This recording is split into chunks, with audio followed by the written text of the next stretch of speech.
Hello friends, welcome to my YouTube channel. આજે આપણે જોઈશું શિયાળાની સ્પેશિયલ વાનગી તલ સાંકળી. તલ સાંકળી બનાવવા માટે ચાલો મિત્રો ફટાફટ જોઈ લઈએ આ વિડીયો. જે મિત્રોએ ચેનલમાં હજુ પણ સબસ્ક્રાઇબ ન કરી હોય તેને જરૂરથી સબસ્ક્રાઇબ કરી લેજો.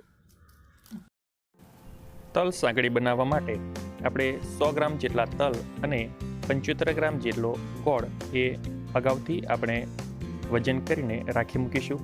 ત્યારબાદ સૌપ્રથમ એક પેનમાં 100 ગ્રામ જેટલા તલ જે છે એને 5 મિનિટ જેટલા શેકીશું કે જેથી કરીને તેની અંદર રહેલો જે ભેજ છે એકદમ દૂર થઈ જાય અને આપણી જે તલ સાંકળી છે એ એકદમ ક્રિસ્પી બને.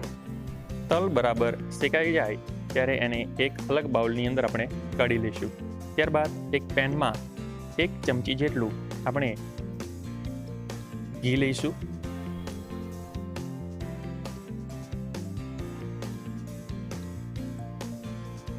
ઘીને અહીંયા સંપૂર્ણ મેલ્ટ થઈ જવા દેવાનું છે. તો ઘી સંપૂર્ણ આ રીતે મેલ્ટ થઈ જાય ત્યારબાદ તેની અંદર આપણે અગાઉથી વજન કરેલો 75 ગ્રામ જેટલો જે ગોળ જે છે એ એની અંદર એડ કરીશું અને તેને ધીરે ધીરે આ રીતે હલાવતા જઈશું. અહીંયા ગોળની આપણે ચાસણી કરવાની છે, તો ધીમા તાપે એને આપણે અહીંયા ધીરે ધીરે જે છે ગોળની ચાસણી થવા દઈશું. તમે જોઈ શકો છો કે જે ગોળ જે છે એ ધીરે ધીરે મેલ્ટ થઈ રહ્યો છે. તો ગોળ જે છે એ ધીરે ધીરે આ રીતે મેલ્ટ થઈ રહ્યો છે, પીગળી રહ્યો છે. તો એને ધીરે ધીરે આપણે અહીંયા સતત એને હલાવતા રહીશું. જો મોટા ટુકડા હોય તો એને આ રીતે આપણે ભાગી નાખીશું જેથી કરીને એ સંપૂર્ણ રીતે એક રસ થઈ જાય અને આપણી ચાસણી યોગ્ય બને. અહીંયા ચાસણીનું ખાસ અહીંયા ધ્યાન રાખવાનું છે કે આ રીતે આપણે એને ચેક કરતા રહીશું. તો ચાસણી જે છે એ ચેક કરવા માટે એક બાઉલની અંદર આપણે પાણી લઈશું અને આ રીતે થોડોક ગોળનો રસ જે છે એ એની અંદર મૂકીશું. તો આ રીતે હાથની મદદથી એને ખેંચીને ચેક કરી શકાય છે કે એની અંદર હજુ તાર છે અને પૂછી પડે છે તો થોડી વધુ એને થવા દઈ ફરી પછી આ જ પ્રોસેસ કરીશું. તો ફરી હાથની મદદથી આ રીતે ચાસણી ચેક કરવા માટે આપણે જોઈશું. તો નખની મદદથી આ રીતે એને તૂટી જવી જોઈએ. તેમજ આ જે ટુકડા છે એને કોઈ એક ડીશની અંદર આ રીતે મૂકો તો એનો અવાજ આવવો જોઈએ. તો માની લેવું કે આ ચાસણી આપણી તૈયાર થઈ ચૂકી છે. તો હવે આ ગોળની ચાસણીની અંદર આપણા જે અગાઉ શેકેલા જે તલ છે એને એડ કરી લઈશું અને સતત એને હલાવતા જઈશું. તો સમગ્ર મિશ્રણ જે છે એ આ રીતે મિક્સ કરી લઈશું.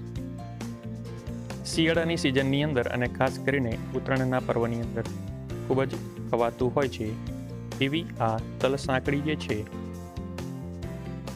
સ્વાસ્થ્ય માટે ખૂબ જ લાભદાયી નીવડે છે. તો તલ સાંકળી જે દરેકને ગમતી હોય છે. તો સમગ્ર મિશ્રણ આ રીતે મિક્સ થઈ ગયા બાદ તેને ગેસ ઓફ કરી લઈશું અને એક ફ્લોર ઉપર તેલની મદદથી આ રીતે ગ્રીસ કરી લઈશું અને જે વેલણ છે એને પણ વચ્ચેના ભાગને તેલની મદદથી થોડું ગ્રીસ કરી લઈશું. તો આ ફ્લોર ઉપર કે જ્યાં આપણે તેલથી ગ્રીસ કરેલ ભાગ છે ત્યાં આ તલ સાંકળીનું જે મિશ્રણ છે તે પાથરી દઈશું. ગરમા ગરમ આ જે મિશ્રણ જે છે એ હળવા હાથે તેલ આ રીતે ગોળાકાર એનો શેપ આપી દઈશું જેથી કરીને આપણું જે પડ છે એકદમ વ્યવસ્થિત શેપવાળું બને અને ઉપરથી હળવા હાથે આ રીતે ટીપી લઈશું. ત્યારબાદ જે બેલણની મદદથી આ રીતે હળવા હાથે ગરમ ગરમ હોય ત્યારે જ એને આ રીતે પ્રેસ કરવાનું છે અને બને એટલું એને ખેંચવા પ્રયત્ન કરીશું. જો સાઈડ પરની ધારો ફાટી જાય એવું લાગે તો એને હળવા હાથે આ રીતે સરખી કરતા જઈશું અને બેલણની મદદથી એને વણતા પણ જઈશું.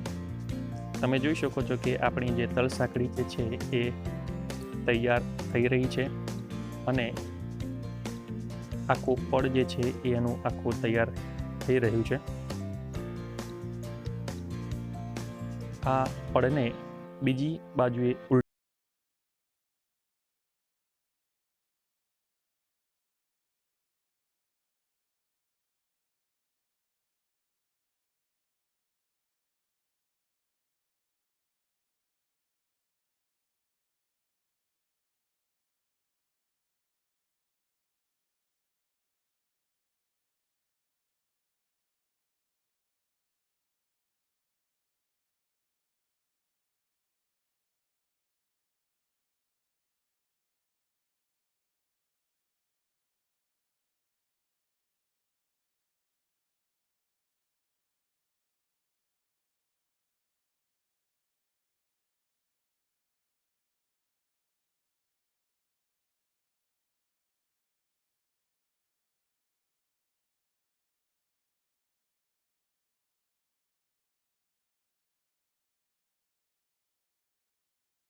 બધી લાઈનો થઈ ગયા બાદ આ રીતે એને હાથની મદદથી હળવેકથી આ રીતે બ્રેક કરી લઈશું.